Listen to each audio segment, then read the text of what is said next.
ADD, ADHD is the most misdiagnosed thing that I see. Our thoughts do create more inflammation. Our thoughts do create, cellular problems. But how do we get our thoughts right?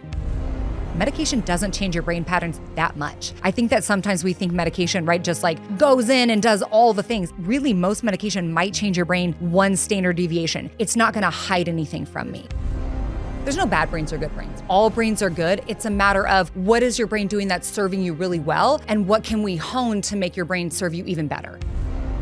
Is it true, or is this just a myth, that some people's brains literally, they don't ever get wired? You're going to want to stay tuned for this podcast because we get our brain maps, and my wife keeps hitting me with this, as you see. But this show, anxiety, chronic pain, depression, we talked about it all. This is an upstream slit. Trauma, trapped emotions. I'm telling you, this is a fast way. You're going to love this show. I learned so much. Stay tuned for this episode of the Dr. Pompa podcast. I'm about to have my brain mapped. Angie Noack, what is brain mapping? Well, first off, thank you so much for having me. Yes, my company is Brain Code Centers. We're one of the largest brain mapping and neurofeedback companies in the country. A brain map, which is what we're going to do today, it's so cool. It's so exciting. It's a quantitative electroencephalogram. So similar to an EEG. I know it's like the biggest word ever. That's why we call it a qEEG, so you don't have to mouthful that. It's kind of similar to an EEG or like a SPECT image, except that we're not only looking at something structural, right? So it's not that we won't see it if someone's had a brain injury or a concussion. It's just that that's not the only thing that we're looking for. We're looking at the electrical and the neurological wave activity happening in the brain. And literally everything is going to show itself to us in neurological patterns. So you're not going to see a brain tumor, so don't even ask. I won't. No, she's always thinking she has some tumor of sorts. So I am. We can cut that. Yeah. No, we're not cutting it. No cutting. That's not true. No cutting. The guys want me to like them. I won't necessarily, it's not that I'll see a brain tumor, right? But actually, I have seen indicators of something else, like structural or metabolic or something happening in the brain. So many years ago, I had a young woman who did a brain map. We kind of saw some funky stuff, for lack of a better term. I did send her to a neurologist, and she did have a brain tumor. It was benign, but so it was something that I was not gonna diagnose that, but I said, hey, I just think it would be a good idea to go have a look. Okay, so I think this is the most important question people want. Who needs this? Who would want this? And in what conditions would you be like, this is when it is absolutely needed? Absolutely. So I would say, everybody can benefit from neurofeedback, right? As that's operant conditioning of the brain. It's creating plasticity. It's changing brain waves, right? So anybody who is struggling from anxiety, depression, trauma can benefit from training their brain to be better. I work with a lot of peak performance, people who just want their brain to be a little bit faster, a little bit more dialed. Now, there's obviously levels of need, right? Someone who maybe is having crippling anxiety or, horrible insomnia or different things like that, I think would probably be higher need. But then I also work with people who are going, man, I have an aging brain, as we all do. And I just want to make sure that my brain is staying as fresh as it can for as long as it can. And that's how you ended up here today. And my wife's here because she was like, you have to interview her because what you just said, she wants her brain to be sharper. I think everyone does, right? Everyone does. But it's like, that's what attracted her. Your friend, right? Kavita, our friend Kavita. Was all like, of our friend Kavita, you need this, right? And anyways, It was like one of those things that it was like, okay, now I'm really interested. So we're not just mapping the brain, looking for potential problems, but it's a rewiring. We're going to rewire the brain once we get this map, correct? That's exactly right. Okay, you're going to see this done. Okay, so I'm going to have my team put up pictures of me getting the wiring because they're going to wonder what it looks like to get this done. Yeah. So throughout the show, we're going to show some pictures of me actually getting it done and my wife, because we're both getting this done. Yes. Okay, but isn't that the story? How she got here, right? Yep. So what was your conversation with Kavita? I mean, I think Kavita was just excited about doing it. Yeah. And the results from it. Yeah. So did she get her that's why I'm children done excited. too? I don't remember. Did she? She did. Yeah, that's why I Rachel- remembered that part of the That's story. exactly Yeah. right. So Rachel and I were in Florida and have been there a few times. She's, a good friend now, but they had connected and she was like, I really want to do this and wanted to bring her family into it. And then we also know Randy as well and, have Randy, met with these different people. But that's exactly right that I feel like sometimes the brain seems so kind of vast and it's doing its own thing and we focus on health kind of neck down. And the brain is absolutely, it's not a muscle, it's an organ, but it works like a muscle that it can be trained and changed. And One it of the controls things- everything. That's right. Everything. And that's the thing that I teach. I teach at these, seminars, all the big seminars, health related. And I'm always reminding, especially doctors, wait a minute, innate intelligence, it's here. This is what does everything. It's what formed you, every organ of the body. Two cells come together. The first thing that's made is the brain. Then it grows a little tail. There's the spinal cord. Then off of that is your organs. Every cell created from here's the blueprints. That's right. Yeah, exactly. And to this day, your brain has the ability to heal anything. The problem is when it's not firing and wiring correctly. Then we were wondering why our gut won't heal. Remember, that's only the second brain. Okay, this is still the first. And we're wondering why we don't feel well. Your body's trying to find balance. Here's what I found over my years. When people just don't feel well, they can't figure it out. The first place I look to is the brain. Now, my expertise is detoxing the brain. My brain phase is what changed my life. Yeah. It's changed thousands and thousands of people's lives because interference here from a toxic standpoint causes bizarre hormone problems, period. But we're talking about things that could have been wired wrong from the beginning. We're talking about injuries. So tell me what we're looking for a little bit. That's such a great question. So it's kind of all of the above, right? That everything shows itself to us in the brain. We have, kind of nature versus nurture, right? Biology, what our parents gave us. Maybe you have parents with a really fast processing speed or trauma that they experienced and then pass on inner utero trauma that happens. But then also things along the way. I work with a lot of athletes, maybe people who have had concussions or very high stress or mold or Lyme's or these other things that are happening. And also we can see those patterns in the brain. Now, is neurofeedback going to go in and detox the brain from mold? Absolutely not. That's what I do. That's what you do. So that's where we have these amazing partnerships where I could see something in the brain and go, this is a pattern for internal inflammation. You have all this slowing in the brain, right? Somebody who maybe is dealing with mold is foggy and lethargic and feeling, like you said, not themselves. Yeah, but here's what I want to add though, because mold is a great example of this, right? So people for mold, unlike heavy metals, it takes years to get heavy metals out of the brain, right? And I've taught how to do that safely and correctly for many years.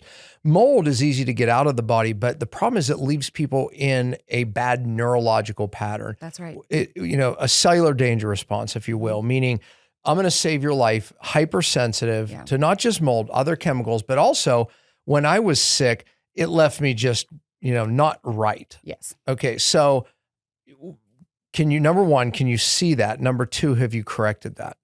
That's exactly what we do. Yes. So you do the detox and you work with people to get themselves to a healthier state physically. But you're right. Then we're left with feeling very unwell neurologically. And so how do we then go in and change that? That is the neurofeedback. That is changing the brain, getting you back to a place of homeostasis, back to a baseline where you feel really good. And people do ask those questions. How do I get back to where I was? Before this, I felt, really good. Now, some people are like, I've never felt right.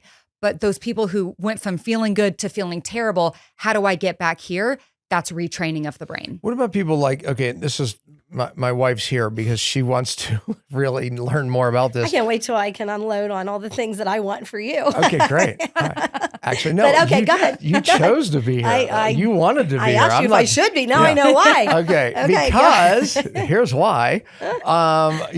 It's like she has, she would say, God, now choose your words. Now I'm Choose really your careful. words Because I'm like, okay, I'm cautiously. already in trouble. The lack of ability to focus. I don't know. What do you want to call it? Yeah, Agree, disagree? I have a very busy brain. Yeah. Very busy. Absolutely. So Busy when I brain. sit down, Busy brain. That's what we're going to call it? Okay, that's- busy brain. I like that. All right. that's exactly what it is. I'm always thinking about something or 10 things at once. Yeah. Do you feel like you struggle with any type of anxiety, or do you just feel distracted? I really actually do not have anxiety. She doesn't. No anxiety. And that's a good distinguisher, right? That, somebody who has a really busy brain, maybe lack of focus or lack of task completion or task starting, things like that. That's one thing. I might have anxiety if I didn't have to calm yours down all the time. but no, Angie just nailed it though. She described it perfectly. Say it again. I the lack of an inability anxiety. to finish a task or something. Or even sometimes start a task completion. So you might have like a bunch of tabs open in your brain all the time. And it's like, okay, wait, how do I go? But it's different than somebody might have anxiety on top of that. And somebody might be like, actually, I don't really struggle with anxiety. It's just this. Those are very big distinguishers in the brain. And I'm so excited to do your brain map because we're going to see those distinguishers of, okay, your brain is doing this really well for you. There's no bad brains or good brains, right? All brains are good. It's a matter of what is your brain doing that's serving you really well, and what can we hone to make your brain serve you even better? Great. Is this going to be one of those situations where you map her and you're like, oh my God, this explains everything. I mean, I don't think we've ever seen a brain wired like this. I think it might be for you. Maybe. Now we know. We always talk about our kids, so it'll be interesting to see the combination of brains. Well, my brain is going to be here we go. different in the sense that okay, these by the way, these are for this. Okay, so that's why. So if you act up, all right. I've never done a podcast with a couple, and this is my favorite. Okay, all right. Anyway, so here's what I was going to say. Okay, because she probably was miswired. I'm like really trying to choose my words. Miswired from the utero, from birth. Miswired. Okay, she admitted it. Okay, and then me on the other hand, I had a lot of mercury in my brain. Yeah. Mold illness. I mean, perfect storm of things. Yeah. So even though mine was all the way back from year of 2000, will you still see patterns? Do you recognize that stuff? Absolutely. Think about your brain map as like a tapestry, right? That all of these different things have kind of come together to create who you are now, right? I'll ask people, I'll look at a brain map and go, hey, do you have any type of concussion history? And they're like, well, yeah, but maybe 30 years ago, right? But that, I don't deal with that anymore. It doesn't mean that maybe you're still showing all of these symptoms, but absolutely your brain is still going to show kind of that little pattern, right? That little imprint. Your brain map is like your fingerprint, right? We're still going to see it, but you're not beholden to the way that it is right now. I can't wait. And by the way, you're going to all be able to watch the results get delivered. We're going to do another show on the results where we all learn. So remember, this is a part 1 of a part 2. So hang in there. Oh, and by the way, everyone listening out there, this is really important. You can do this remotely. Absolutely. Yeah. And you also have 5 clinics around the brick and mortars that they can go to as well? Yes. So we do have offices. I'm located in Denver. My business partner is located in Tulsa. We do have an office in Dallas. But if you're not in one of those areas, we have a phenomenal global remote program where basically we ship you equipment anywhere. So I have people training with us in Dubai, right? That have no ability to pop into Denver, really quickly to do a brain map. I'm going to ship you everything. We'll do the brain map. And then, you have a headset at home that you utilize from the comfort of wherever. Fantastic. I want to hear your story. Pain to purpose, right? I mean, you're here for a reason. You and your partner, because your partner's in this business, have a story. So you can kind of tell both your stories. Yeah. Well, I'll let Rachel tell when she does the follow-up pod. She's actually doing the follow-up. Yeah, she's doing the follow-up pod. Yeah, so you'll TBD on her story, which is absolutely incredible. Okay. So growing up, I was probably miswired. We're going to use it from. Is that what we're using? Is that what we're using now? Can we say miswired? I thought I was the miswired. Yeah, I'm the miswired one, right? It's like being a misfit. I got miswired. Yeah. You were miswired. I think you were miswired too. You just maybe. She's right. We'll find out, right? I think that we're all a little bit. Dyslexic, we're all a little bit miswired, right? And exactly. I don't have a problem with that. Honestly, it's kind of own it. It just is what it is. It's your superpower, usually, right? It's true. So mine was not a superpower. Okay. I was like the most just underachieving young person ever. High school, I maybe graduated with a 2.9 if I'm being generous. And Christmas miracle that I got into college, and like every underachiever in the world, it was always, okay, I'm going to get it together over there, and then I'd get to college and not do anything, but I was playing sports and just kind of, living my best life with doing absolutely zero schoolwork. And then between my sophomore and junior year, minus the sports. Like in what world did I think that I was going to have a successful life? Just doing nothing, being very apathetic, right? I love the social, didn't love anything else. And then between my sophomore and junior year, went home to see my family, and I went to donate blood because I was an underachiever, but kind of a good person. Making some cash on the side. Yeah. I never did that, but I've heard that they do this. But like trying to live your best life. That is something that students do. Absolutely. Yes. And I went to leave and I locked up, passed out, and the way in which I fell, I suffered a skull fracture, traumatic brain injury. Wow. So I was in intensive care for quite a while. And then upon being released, I was actually released in a walker because I wasn't able to walk on my own at that point. And truly, like, it was kind of one of those wheels and deals with God, right? That I was like, Lord, if you heal me, I'll change my life, because I very much realized at that point, like, what if I wasted it? What if I wasted a very perfectly healthy, functioning brain on lack of achieving and not caring? Because at that point, I had no short-term memory. I was, forgetting things. I couldn't walk. And through a lot of very Eastern medicine, alternative medicine, very, holistic forms of medicine, I was able to find healing. Doctors were very much like, hey, this might be as good as it's going to get. And my mom was crunchy before it was cool to be crunchy and said, she was like, we don't accept that. That's, that's a no. Yeah. So truly, I feel like even if I could go back and change it, I wouldn't. Right. That it really is my purpose now, that I believe that, the Lord gave me that opportunity for growth so that I could now work with people with brain injuries and work with people who feel very stuck in a brain that's not serving them well. And I know that there are ways to change that. That's awesome. Great. Oh my gosh. That's amazing. So when you mapped your brain, like, what did you see? What was the feedback? What did you see? That's absolutely. Kind of so I do see a pattern for an older brain injury, right? So I did a brain map, years down the road, and I saw a pattern for an older brain injury, which is a little bit of excess delta. So all humans have the capability of producing the same brain waves. Delta sleep, theta drifting into sleep. Alpha is a receptor that moves the brain around, beta clean energy, high beta fight or flight. And a very common pattern of head injuries is usually a little bit of delta, right? So some excess sleep wave activity happening during the day doesn't serve us well, makes us feel kind of foggy, can have some memory issues with that. And then the rest of my brain was all high beta, just fight or flight, anxiety, like stress, just overactive, which made sense for how I felt all the time. I always felt like I was friggin' fighting for my life. And through a series of neurofeedback training, I was able to, I show no delta now, and my high beta is significantly more under control. That I haven't had a panic attack in 7-8 years. Wow. That doesn't even resonate with me anymore. That's amazing. Yeah. So, and you have focused, everything changed. So it's an ongoing So. though process too. How long have you been doing this? Oh, so I really honestly don't train now. I very much have access to all the neurofeedback equipment in the world. And I will occasionally do some booster sessions. So hold on, so when you say train, so you got your mapping and then you retrained your brain. That's right. That's kind of what you're asking, right? And So then, explain that process. That's right. So the actual neurofeedback that we do is operant conditioning of the brain. It is reward-based training.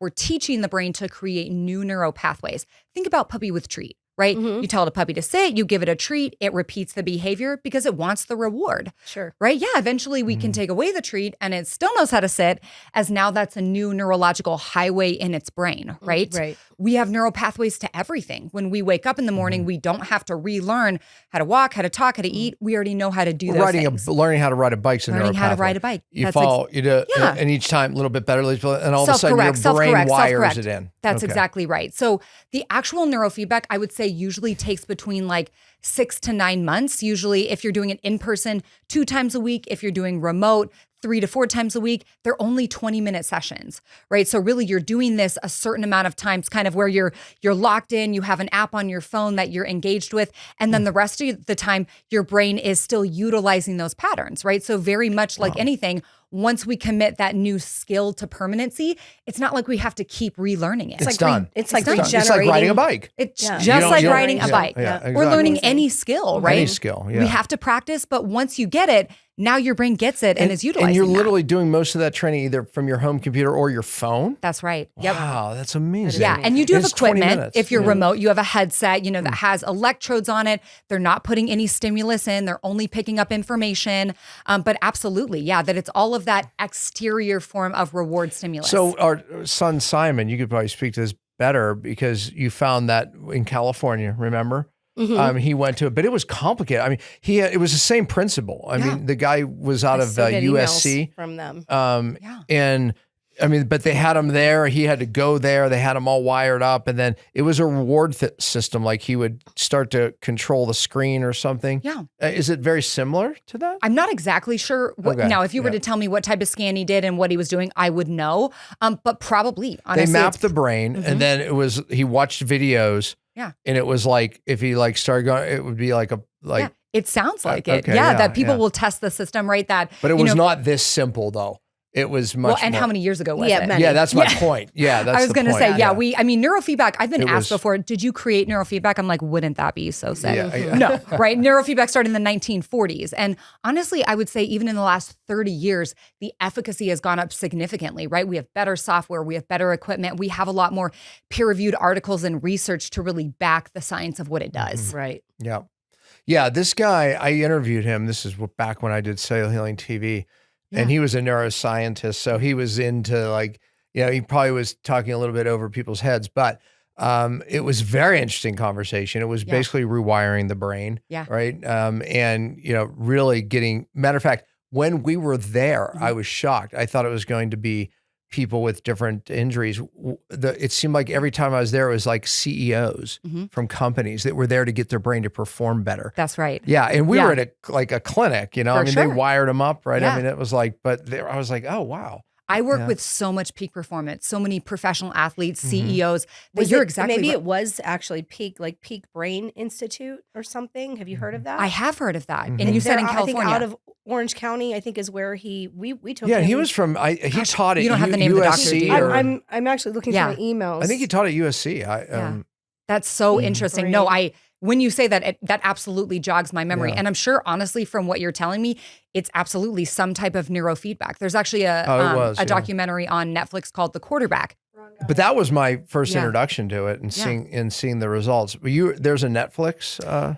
So Kirk Cousins is a professional quarterback, and he talks about doing neurofeedback. Now, obviously, he's probably also had, I can't even imagine how many concussions. Oh, yeah. But also, let's say, as an athlete or as a CEO or anybody, maybe neck down, you're comparable to these other professional athletes. Andrew right? Hill. That's it.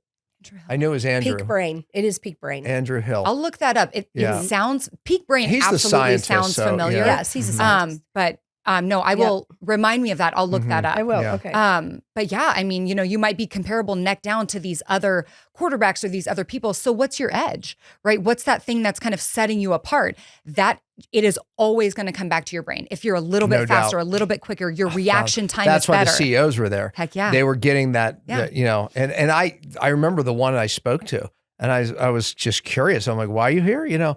And he was, I'm just trying to get my brain to work better. I'm a CEO of a company. I'm like, is it working? I mean, that was my first step. He was like, that's why I'm here. That's right. It's working. Yeah. I was like fascinated by that. Yeah. That's amazing. But you think about right now, at that time, I'm sure they're coming 2 times a week. God knows how far they're driving. They're there for, let's say, 50 minutes.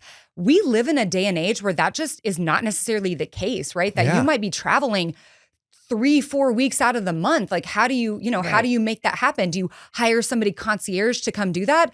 That's where the remote program comes in. That oh my gosh. I mean, it brings the price down. I mean, we paid top dollar. Barrier it was to inconvenient. entry down. We're flying out there. That's it's like, right. You don't have to do that anymore. Yeah. We would have, I mean, gosh, even well before COVID, when we didn't have a remote program, which we helped develop, I would have people fly in for a month and they would come every single day, right? They were doing an intensive, which really, in the scheme of things, I don't think is the best way to do it, but that's the time that we had and we were going to get those sessions in.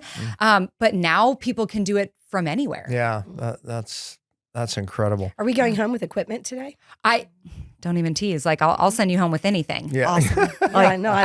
Let's get going. I know we're talking about the brain map. Extremely dysfunctional, so I'm ready to get things put back together as fast as possible. Clearly, I am so miswired. And that means that I would double the set for him. Miswired. We're doing it. It's not even a question. You're just miswired. Honey. I know. I mean, and I'm thinking if we should call the boys in too. And it's not your fault. Let's sign up our CEO. Where's Daniel? Exactly. But remember, you're miswired. It's not your fault. Yeah, it's okay. It's fun. Yeah. It's probably fun to do the kids of the parents. It's doing full families is the absolute coolest. Because then we have official data to actually blame things on. Like it's not just it's just not happenstance or hyperbole. It's like grace. we're gonna walk around going, "You need rewired again." It's like honestly, it's like your it's detox so much, cycle. It's time to grace detox though, on right? it. Just to understand, like, hey, it brings about. So I have mapped. I mean, obviously, you can't know me and not do a brain map. If you have not done a brain map and you know me, like, what am I doing wrong, right? Right. And a while ago, I mapped my sister and my brother-in-law, and I knew what their maps were going to look like. Kids? They have a child, but it's my sister's stepdaughter. Oh, okay. But my brother-in-law is all slow wave activity, all theta, classic ADD pattern. My sister is all fast, super anxious, kind of controlling all the things. But it makes sense why they work together, right? Yeah. But she's sitting there and she's like, oh my gosh, Cody he just doesn't care. That's why he forgets things. And he's like, she is so wild. It brought about a lot of grace and understanding for them to truly, understand, like, actually, Cody does not intentionally forget things. His brain is just swimming in theta all the time. Yeah. I'll be able to say things like, "Oh, look, hon, you're just wired wrong." So of course, it's the wrong. It's you not know, wrong. honey, It's it's just because you have so differently. much delta. That's the problem. Okay, so what do we expect we're going to see with this one? Let's get going and find out. Yeah, what are we going to see? Honestly, what do She you has expect no to see? idea. Because you heard enough. I've heard, God forbid I mean, you I hear didn't even more. take a supplement today because I wanted to see like if I didn't. we want the cleanest baseline possible. Well, I don't know about that, but it's not going to be supplement based. I mean, Okay. Tell me a little bit more. What are your sleep patterns like? I used to be called the perfect sleeper. Yeah. I think through menopause, I stopped That's sleeping. what I call it. And it changes some And you things. have menopause. You have a different. It's a different. Okay, it's a first I different heard of that, but we'll go with it. I'm See, gonna bring because he this doesn't out. listen. New words. Because he doesn't listen. But right. From what you're So- telling me, honestly, are you visually creative? Like, do you feel like you have kind of like spatial creativity, visual creativity? Visual, but not spatial. Not spatial? Oh, no. Spatial. Oh, no. I think my you have gosh. some extra theta wave activity in the brain. No. Which is very beautifully creative. It also is kind of creativity turned into distractibility when we have too much. So that's when we tend to have a lot of tabs open. Now, I also think though that you have some beta on the cingulate because I can tell your brain is fast and I believe that you have a fast processing speed. So those kind of two things combined can be like very highly motivated, want to get a lot of stuff done, but it's hard to complete a lot of things because you're moving on to the next thing too quickly. So it would also teach me how to think before I speak. It can give you more. It can give I'm you getting more better at lead. that all by myself. It can give you more lead time, right? Prayer. Sometimes when we call it like verbally, just kind of like verbal vomit on someone, and then you look back and you're like, did I want to say all of that? Yeah, did I want to do that? Well, actually, usually for me, wick. the answer is yes. Yeah. I mean, Yeah, we're just telling her maybe not so much. Usually, that's why I've gotten better at just. It just gives us more of a wick to decide if we want to. It doesn't mean we're not going to. It just gives you a little bit more lead time to say, is that, so do it's I not want brain to? mouth. It's like, Right. maybe I'll decisions- taper that Yeah, down. and a I've little. done that. I have done that by all by myself. Heck yes. Yeah. All by myself. I'm Yeah, a little bit that's true. capable of Yeah. certain So that's things. what I'm thinking. I'm thinking theta and some beta on the cingulate. Okay, cool. So I'm thinking of moms out there with kids, right? Heck yeah. That and the reason because so literally, what is it now? 1 in 5 kids have a learning disability today, right? I don't know. The statistics for ADD, ADHD keep going through the roof, right? And there's what I call functional ADD, ADHD, which is almost like these people run companies later in life, like my son Daniel. But then there's kind of non-functional, right? But I mean, how much of these kids are you helping? Are you seeing? Yeah. And is it impacting those conditions? I would say that ADD, ADHD is the most misdiagnosed thing that I see because right now it's so popular. I don't know how to say it any other way, that it is all over social media. Hey, you have X, Y, and Z symptoms, you're ADD. So everybody's self-diagnosed ADD. Yes, true. A true pattern for ADD or ADHD is actually overproduction of theta wave activity in the brain.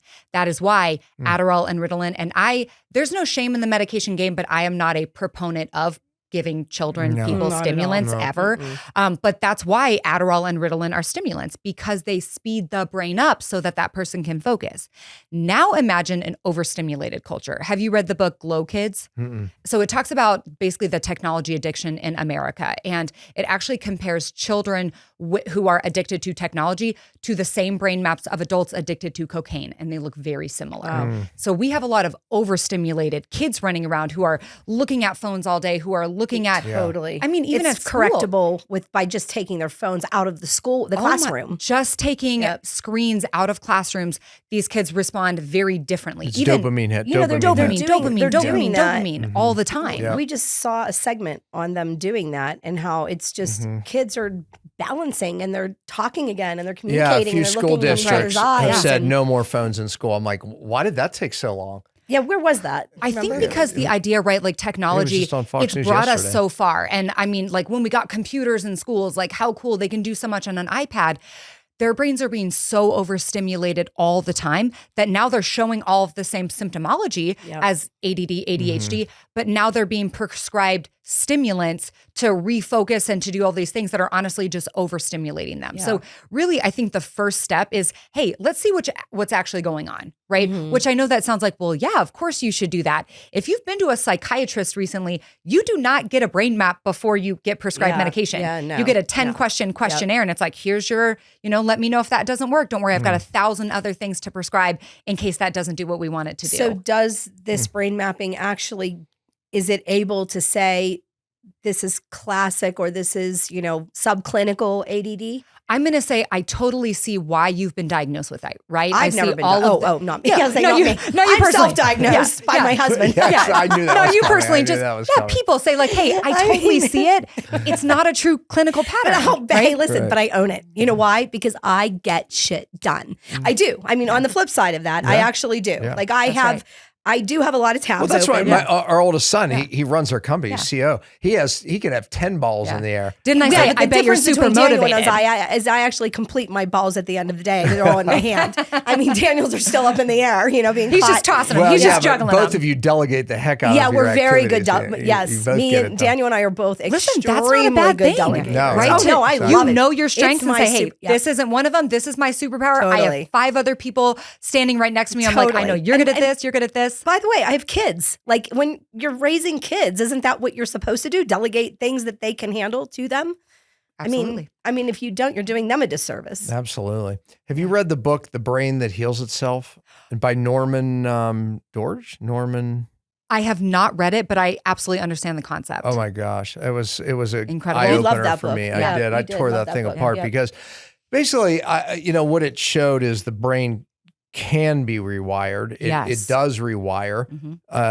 If you fire it, you wire it, rewire it, right? I mean, it's like, so those that fire together, wired together. Yeah, exactly. And basically it's neuroplasty, meaning you're recreating. Right. So in the book, they talked about people that have strokes, right? And, parts his father, the guy who wrote the book, lost, most of his brain. I mean, it was horrible. And he rewired it, a lot of that. He recreated it, so it's a pretty amazing book.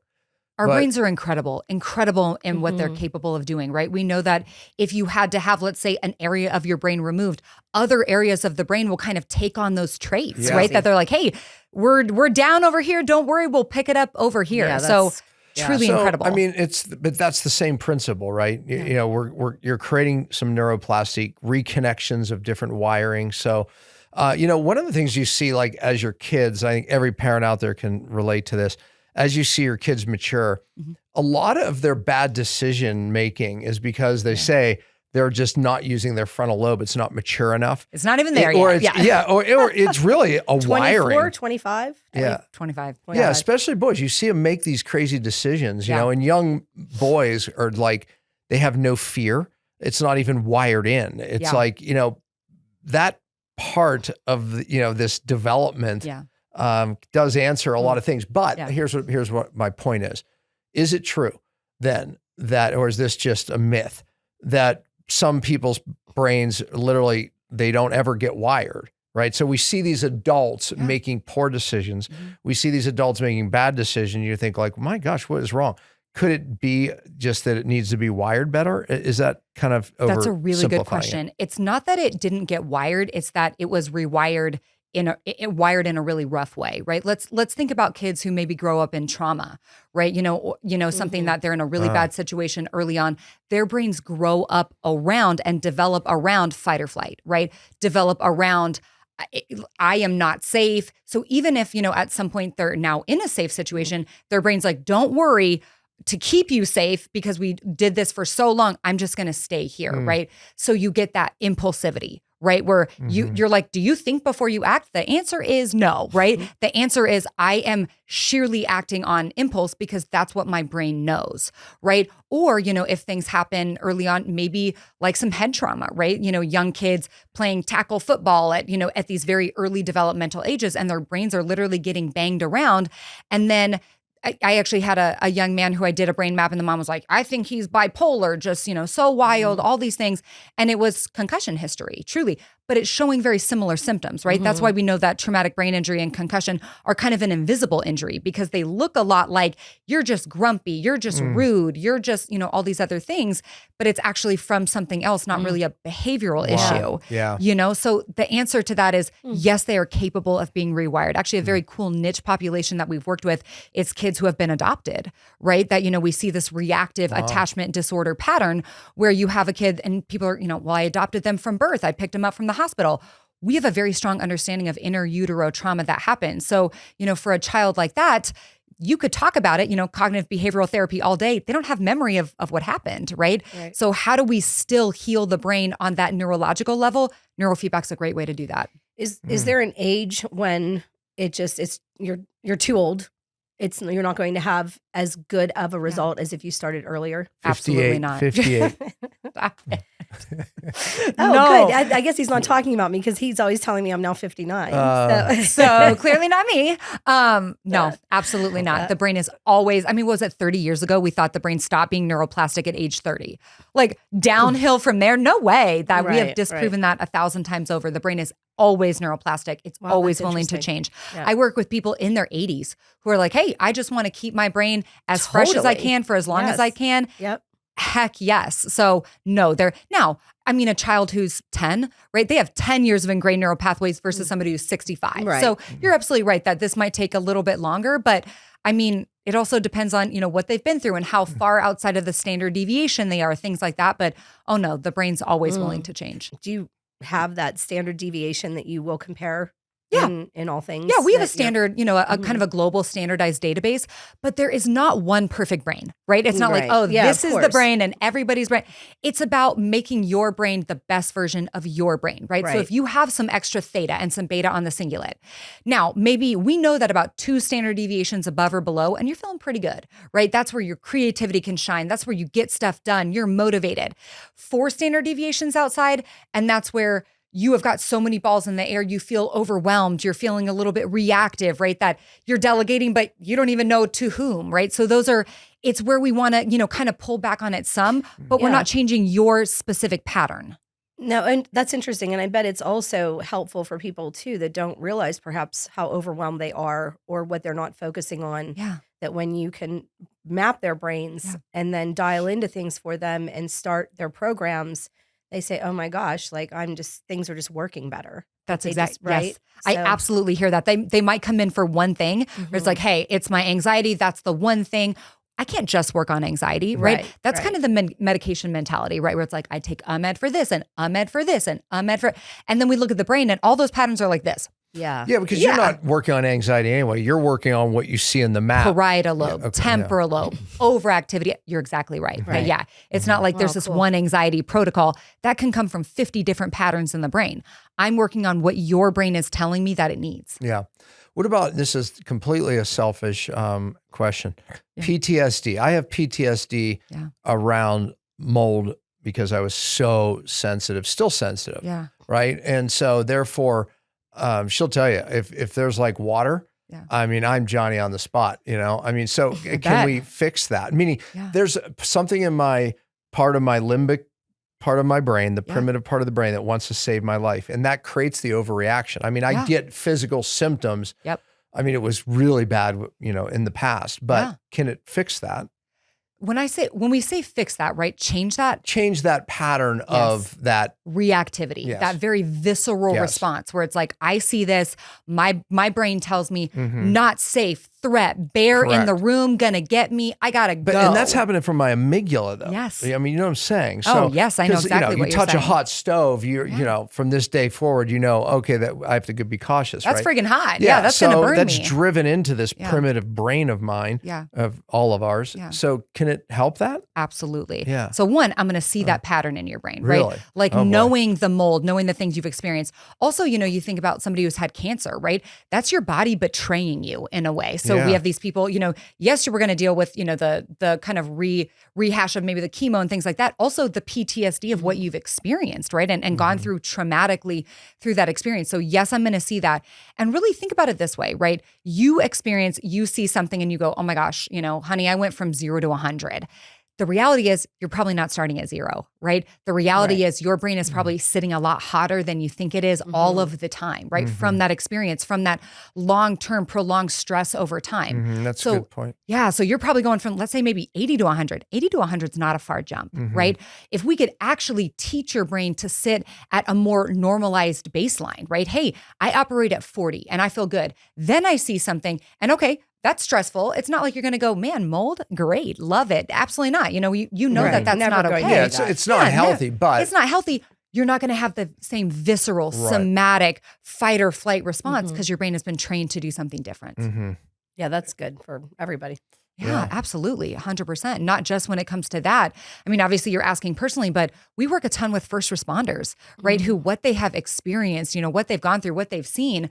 Of course, their brain lives in fight or flight. How could it not, right? So they're like, man, I haven't slept in, 20 years. Well, no, because your job has trained you to stay in hypervigilance to save your life and to save others' lives. So how do we change that baseline where, yes, you can be hypervigilant if you need to, right? If there is a bear in the room, our brain needs to know it's got to go. Absolutely, yeah. But if there is no bear and it's, just something that we cognitively know is not necessarily a threat to us directly, how do we learn to respond differently? Yeah, it's when you're dealing with that amygdala, it's amazing because people that are mold sensitive can relate to this. It's fractions. Like you don't have to know it's there, so you don't even have to see it. Meaning, there could be such a low grade biotoxin, which is what mold produces. The brain picks it up, okay, and then all of a sudden, these people were getting symptoms, and they're going, "Oh my gosh, there's mold in here." It's like it's pretty remarkable, and you could bring a mold dog in and sure enough, there'd be mold, even though the person never smelled it. Because I've been in those situations. I don't smell it. I don't see it. I don't know it. Well, when be in a hotel room and I'll be like, there's mold. So highly sensitive. Exactly. It's like, so it wasn't like I walked in and like saw it and had reacted. That would be a visceral response, right? Yeah. But we walk in and within whatever, 20 minutes, I'm like brain fogged out of my, now, before the old days, I would be sick for days, if not weeks. Now it's like I'm through it if I get out, but my brain still has the response. That needs rewired, I feel. Yeah, I completely agree. And absolutely neurofeedback can help do that. Yeah, Very, that's awesome. very interesting. Yes. So, okay. Now, we said that this process usually takes maybe 6 months. Once you get mapped, it takes 6 months to all these different things we're talking about to rewire that process. Do you see conditions that take longer? And also, part of that question is also, have you seen conditions that this doesn't work for? You're absolutely right that everybody is unique and individual, right? So 6 months is kind of a good baseline, right? Like, hey, I would never tell somebody, right, hey, do you think I can be through this in a month? No. There's no way, right? So 6 months is a good, hey, I think you're going to be in this for at least 6 months. Now, absolutely, right? If somebody's further outside of the standard deviation, which the brain map is going to tell us, hey, we're sitting 6 standard deviations above the mean, right? Yeah, so you can look at someone's map and say, you know what, you're 9 months. For sure. I might say, hey, I know we were talking about 40 sessions realistically, and I'm big on realistic expectations, right? That we want to go into this, having the same idea. Probably we're looking more at 60 sessions, right? Which is maybe more like 9 months. Now, when it comes to that, extra 3 months, are they going to be training at the exact same frequency that they were training before? Possibly not. We might start to titrate down where now it's a lesser time commitment, because at the end of the day, those patterns have become more ingrained, right? So now we're just kind of fine tuning towards the end. So that could be the case. But yes, I'll absolutely have that conversation. it's not necessarily that there are patterns that neurofeedback cannot help. It's more so what comes first, right? If someone comes in and I see a pattern that I believe that they have mold toxicity or, undiagnosed Lyme's, or there's something going on, I'm like, hey, let's go get some blood work done first, right? Let's go do a full panel. Let's do a workup, because at the end of the day, I know you need to do that first, right? Now, if it comes back totally clear, one, I want to figure out then what else is going on, right? Do we have some weird hormones going on from something else, but that would be me having the conversation. This is step one, right? Let's go through this first, because ultimately we're going to be, kind of bumping up against a brick wall if you have such a heavy like mold toxicity happening in your brain that, neurofeedback is not wizard magic. It's not going to come in and no. That's where I come in first. That's right? where you come in first. That's where I'm going to say, hey, go do this. And then let's get you feeling really good. And we're at a different place with that. Then let's bring in the neurofeedback to help rewire kind of what has happened from that. This is such an important step, because I watch people as we get the neurotoxins out of their brain, right? I watch a lot of symptoms, their energy, a lot of their anxiety comes down. Really? That said, they're still, I know what it is. They're still having these certain set of symptoms or reactions and not knowing that it's really this neuroimmune system that is not functioning right. Yeah. In the first word, there's neuro. Yeah. So your brain has an impact on your immune system, 100%. How much inflammation you're creating, Yes. driving. Even autoimmune, I watch people stay in autoimmune, and then when they get the brain fixed, all of a sudden they come out of it. Absolutely. It's so important post-detox in my world. Well, and nervous system regulation, right? I'm sure all of what you're experiencing with people is they have such dysregulated, nervous system. They are just sitting in that, kind of sympathetic nervous system state all the time. That's what they know now. Yeah. How do we teach their brain to transition out of that? Yeah. And it's not a matter of, mind over matter. A lot it's of just not. feeling normal, balanced, well, happy. Okay, is the body's neurological ability to find what we call homeostasis. Yes. That's balance. Homeostasis, balance. When you don't feel right, you don't feel normal, you feel not yourself, you're not happy, you're depressed. I could give a million diagnoses or symptoms around that, but ultimately your body's not in homeostasis. That is a neurological thing. Absolutely. Oftentimes, because it's this that creates homeostasis. Yes. Chiropractors know that. It's like people get chiropractic adjustments and it brings balance to their whole body in so many ways. Yes. That is homeostasis. That is brain driven. Yes. So when this isn't wiring right, firing right, you'll never find homeostasis. Therefore, you'll never find balance. Absolutely. Thinking about that, I watched a clip online of a chiropractor doing an adjustment of a trauma center. And this woman had a very, somatic, like tearful response because our bodies hold on to that trauma. The body keeps the score, Bessel van der Kolk, right? Mm-hmm. We know that the body holds on to that on that cellular level. I've had so many consultations that I've done of people who have read that book and said, hey, I read the chapter on neurofeedback. I've done the counseling, I've done the work, and yet I still feel like I live in this fight or flight, or I still feel like I have all these somatic responses. How do I change that? Is that neurofeedback? Trapped emotions. So you're saying though, so that's what you're saying is if we get this wiring right, all the trapped emotions that people do a lot of different therapies for many, many years, you're saying you watch that stuff clear out. In many cases, I watch that stuff change and so quickly, right? And I know it's like, wow, 6 months. I'm an LPC. I'm a licensed counselor. I watch people go to counseling, and I believe in the power of talk therapy, but I watch people in counseling for 10 years, right? And they're like, I feel like I'm kind of, beating a dead horse at this point. Like, how do I move on to the next thing, right? I know my triggers. I know why it's happening, but how do I actually change it? That's the neuro. That's where she is. She has done so much work. I know. This is why we Bringing have her in. here. I guess here I am. No, because she has done so much work. I mean, she had abandonment issues. Her father left a year and a half, blah, blah, blah. And her mother raised her, but she was gone all the time, right? Because she was working, right? Yeah. So nothing, not her fault, not her mother's fault. But fact is it created these certain behaviors along the way. And she has done all of the work hard, lot.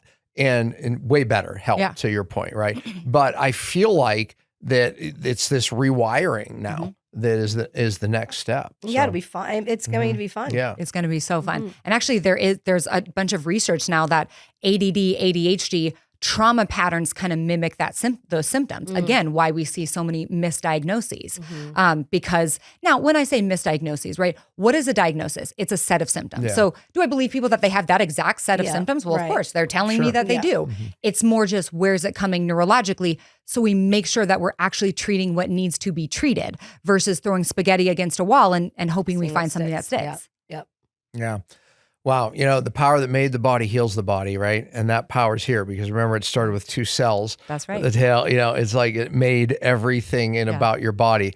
That power that God put there, I'll say it that way. Yeah. But, when something interferes with that, that's when, and that's my thing, neurotoxins interfere with that. But the damage of the rewire, that's where this can just, my gosh. That's right. Speed everything up. And I believe in the power of, positive affirmation and all of these different things. But what we don't think about is those patterns that you're talking about are equally as deeply ingrained as walking and talking and eating, right? But for some reason, because it's more somatic, more emotional or whatever that is, we think, I should just be able to mind over matter it, right? I don't want it to happen anymore, therefore it should not. Yeah, you can't always No logic way. your You way nailed out something. of things. Yeah. Right. Yeah. Logic doesn't always apply. No. It doesn't. And, it's like, and it's almost irritating when people will say, you just have to be positive. It's like, look, I've been sick. Yeah.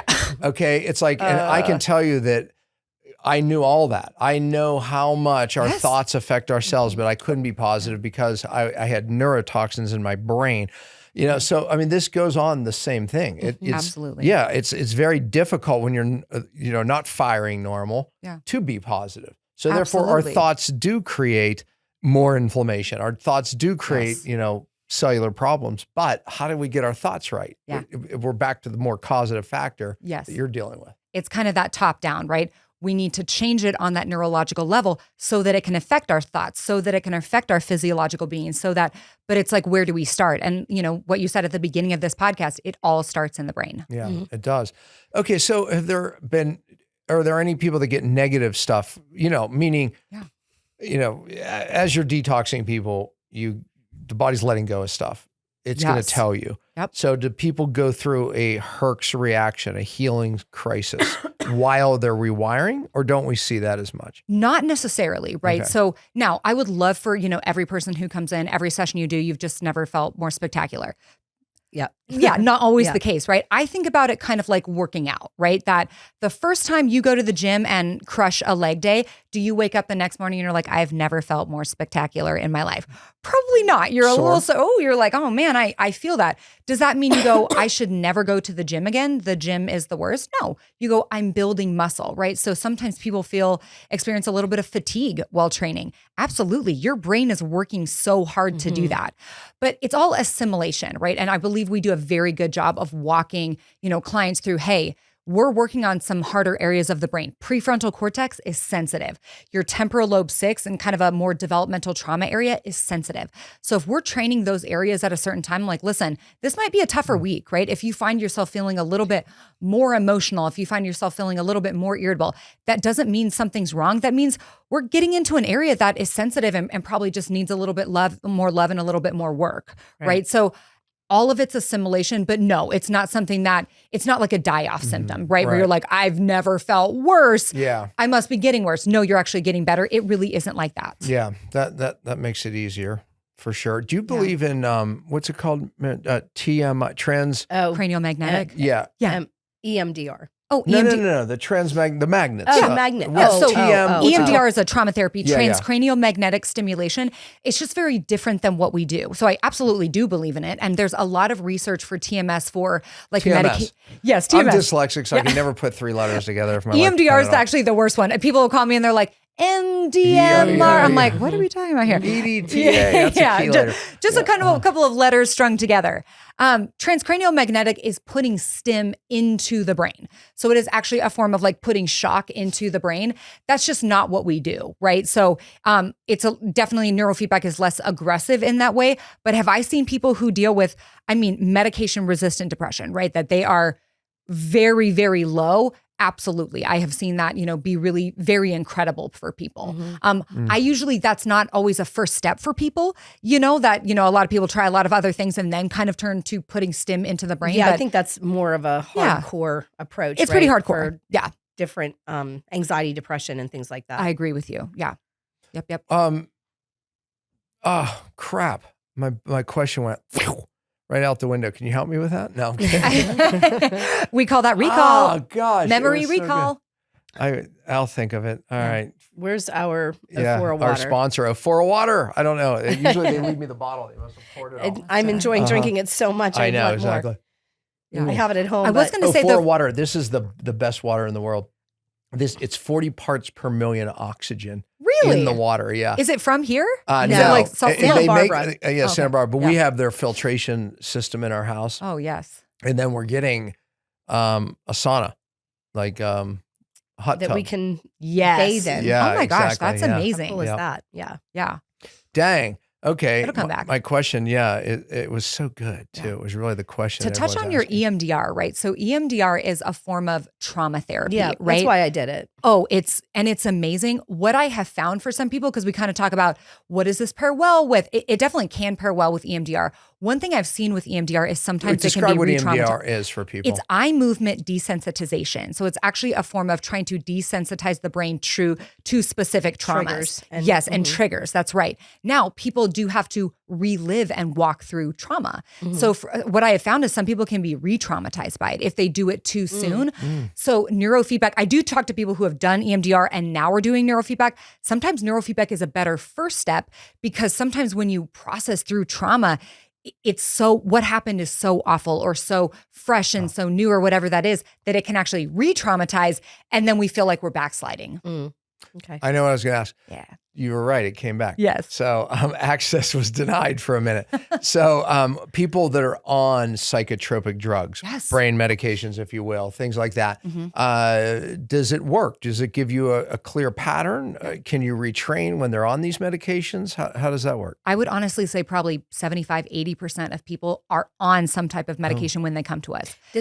Okay, go ahead. Yeah. In Angie's perfect world, like everybody, tries neurofeedback first, right? That they're Yeah, like, of man, course. I'm struggling with anxiety. I'm going to go try that brain training thing. That's not always the No, case. And right. very rarely the case, right? Right. Most people are like, hey, I've taken all the medication, I've done all the things, and I still feel bad, right? Because ultimately, what is medication doing, right? It's going in and it's blocking some signals. It's changing some chemicals momentarily. It has a shelf life in the brain or in the body. It also comes with side effects, right? Great, my anxiety is better. Now I have insomnia. Well, don't worry. We have a medication for insomnia. Yeah, we pill for that too.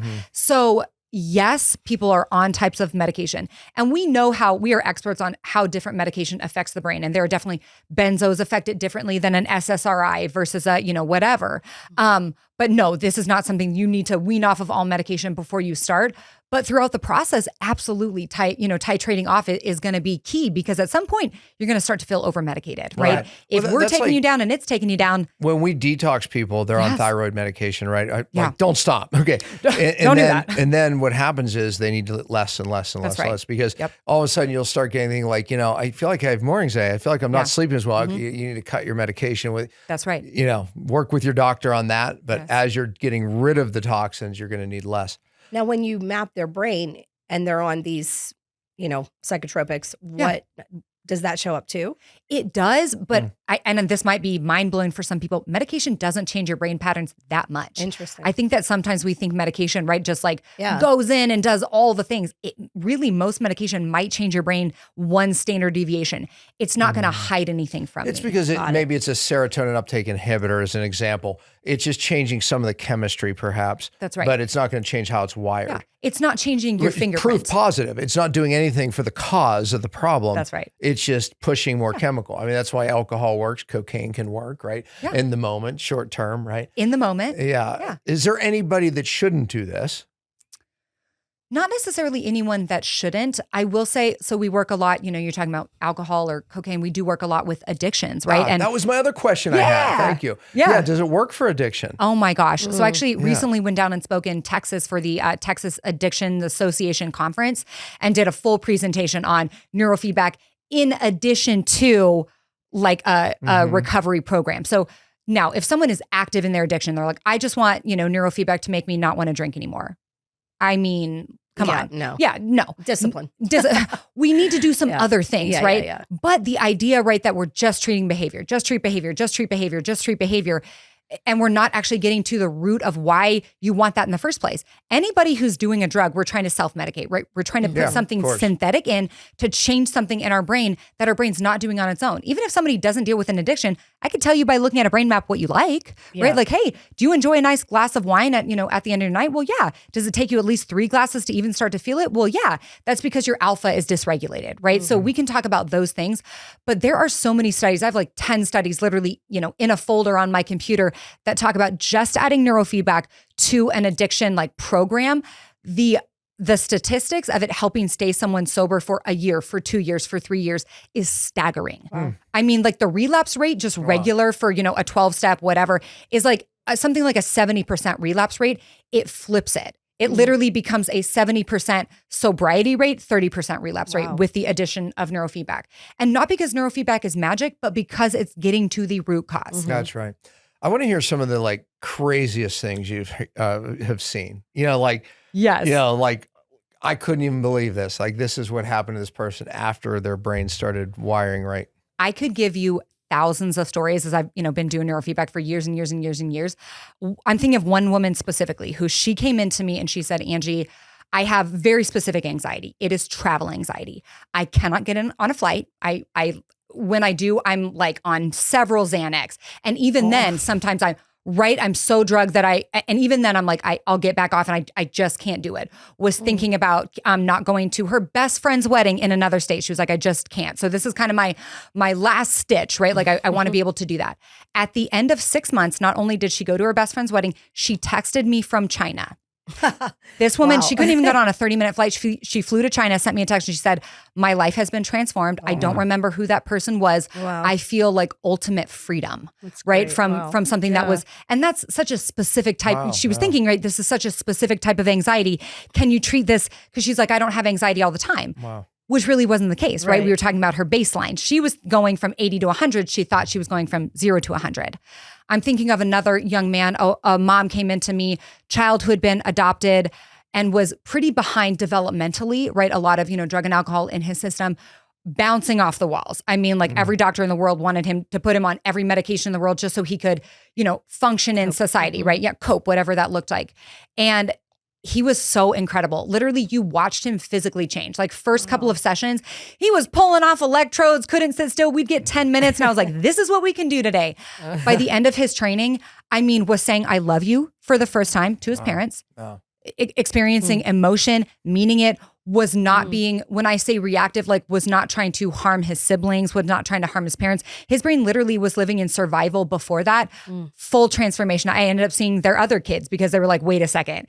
If you can do this for this kid, what can you do for maybe my more typically developing kids? Totally. Yeah. Right. So I've seen literal life transformation change happen for you. I've experienced life transformation change. Great. Rachel will share her story when she comes on the pod, but I get to see that every day. And the dynamics of your interpersonal relationships as a result of that is going to be just so rewarding. Oh my gosh. Yeah. I treated, this is make sure we both go home with, and we'll take a few extras too. Yeah, we'll take all of your extras. Can you believe we actually get along all the time? I mean, 99.9% of the time. You both have some fast wave activity though. So I know that's probably where you battle. That's probably like we're very opposite in many ways, but where we're fast and where we go like this, it's somewhat fun for both of us, I think. It keeps it spicy. His bat ready. It's pretty soon you're going to see him start ringing it. It's going to start being twisted. So I'm thinking of a client that I had. This guy was the most physically successful person I've ever met, right? Had multiple companies just like through the roof successful. And the first time I sat down with him, he said, listen, Angie, I have found all the success in the world, financially, everything. He goes, I don't have a relationship with my kids. I believe that my wife wants to divorce me.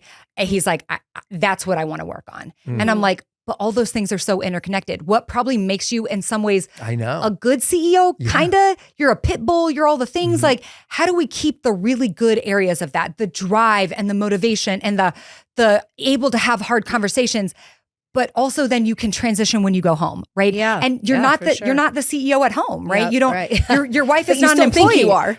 You need to give your wife that role. Your kids are not I employees. don't think I am. No, not you, but your wife's not an employee. Your kids are not an employee Right. that you can, hire and fire. Right. And I ended up treating his wife and his kids, all of them, because his wife came down. I was actually, kind of a weird, I was, doing his sessions, and his wife came to me and said, when will we be doing my brain map? And I said, fire it up. Let's go. Because she was able to watch something change that she was like, I didn't even know that was possible. She's like, and she goes, you're right. I was going to divorce him. But through this, we were able to kind of find reconciliation within that because he was willing to find that neurological change. And I mean, first things first, he recognized there was a problem. Totally. Yeah. Right. Yeah. Have you ever seen any physical pain things disappear? Just chronic pain. Yeah. Yes. Yeah. Pain cycles. You're exactly right. So do you see them ingrained in the map too? So we can see what is physiological pain versus what's perceived pain, Wow. right? So if someone comes in with slip disc in their back, is neurofeedback going to change that? No. I see a lot of people who are like, Angie, I'm getting the all clear, right? From the scans, from the whatever, there's nothing physically wrong. Probably what happened is you were in physical pain for so long, your brain is stuck in a pain cycle. That's pain what I was just loop. going to say. There is a pain loop that it's part of that amygdala thing, right? It's just, and we have to disrupt that pain cycle. Yeah. So Cool. absolutely, I see a lot of people for literally chronic pain, same thing, migraines, right? That, is this migraine coming from something physiological, or is this coming from a pain loop that is in your brain that you can't just mind over matter change? Right. So yes, I do see a lot of people for chronic pain who were in pain for so long and maybe at some point healed physically and their brain is just still stuck in that loop. Wow. I mean, we've covered a lot. Yeah, we've covered a lot of ground. That's good, but it should give people tremendous hope. Oh gosh. I mean, because there's something for everybody in this. I mean, seriously, right? I kind of was my point. Yeah, absolutely. There's something for everyone. That is truly, I believe, the mission of Brain Code Centers is to just allow people to know that there's another option, right? That there is one more layer of hope and layer of being able to heal that a lot of people just don't even know is available to them. Right. Where do they find you to see it if they want to do this virtually or if there's a brick and mortar? Yeah, so we offer 100% complimentary consultations. I never want it to cost someone to find out what their options are. That's awesome. Rachel and I do basically 100% of those. Do we have time to do that while running a company? Not necessarily. I can't give it up. I can't transfer it to somebody. I can't delegate it. Wow. I love talking to people. I love hearing their stories and being able to offer them that education and that hope. At Brain Code Centers is our Instagram. We also at Brain Code Centers. At Brain Code. Brain Code Centers. Yeah, Brain Code Centers, plural. And then where do they get one of those appointments? Yeah, so you can either DM us on there or on our website, braincodecenters.com. You can sign up for a free consultation. It's going to be 30 minutes. That's fantastic. We're going to talk about, all of the things and determine financially, is this right for you? Time-wise, is this right for you? Are you in Denver, Tulsa, or Dallas, or are you across the world, but you still want to do this? So we'll talk about kind of what the best options are. Wow, we might flood you. So, all right, last words. Well, I'm going to give you last words, but.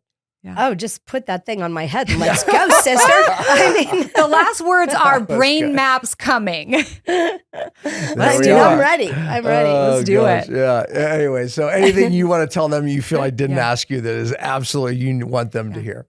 Honestly, I love both of your willingness to share your stories. And I just want to, offer people that hope and that, next level of healing that they might have not even known was available till now, but you gave them the platform to find out. It's awesome. Oh, wow. And we are all about trying to find things that work. Yes. And because for our own journey, obviously, right? But what we've learned is that your pain is never just for you. Yeah. And God uses it to help heal a hurting world. And Not so even the a world question. is hurting.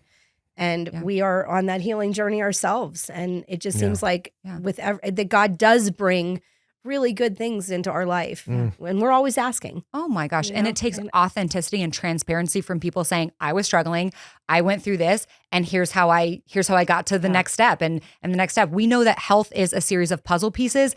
It's never a silver bullet. So maybe this is the last piece of your puzzle, maybe it's the first, but it can be part of that journey. Right. And there you go. Yeah. Don't wait to find out. Don't wait.